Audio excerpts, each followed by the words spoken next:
छोटे से गांव में रमेश नाम का एक आदमी अपनी पत्नी सुनीता, पिता दयाराम और माँ गौरी के साथ रहता था। उनका परिवार बहुत साधारण था।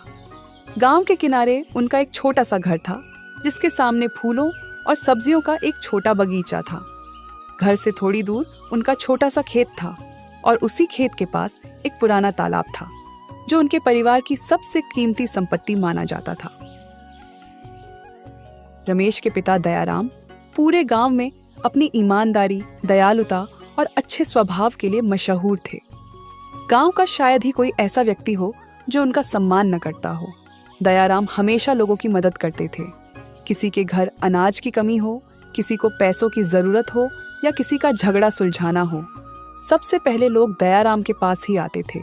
रमेश भी अपने पिता की इज्जत देखकर खुश होता था, लेकिन कभी कभी उसके मन में यह सवाल उठता था कि इतनी ईमानदारी के बावजूद उनका परिवार अब भी साधारण जीवन क्यों जी रहा है। पिताजी, पूरे गांव में आपकी इतनी इज्जत है, लेकिन हमारे पास आज भी सिर्फ ये छोटा सा घर, छोटा खेत और तालाब ही है। क्या ईमानदारी से इंसान अमीर नहीं बन सकता? बेटा, ईमानदारी से कमाया हुआ छोटा धन भी उस बड़े धन से बेहतर होता है जो किसी का हक छीनकर कमाया जाए।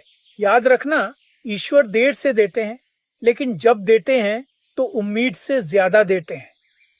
एक शाम रमेश अपने पिता दयाराम के साथ घर के बाहर बैठा था। सूरज ढल रहा था और दूर खेतों पर सुनहरी रोशनी बिखरी हुई थी। कुछ देर चुप रहने के बाद रमेश बोला, पिताजी, मैं आपसे एक बात कहना चाहता हूँ। कहो बेटा, क्या कहना चाहते हो?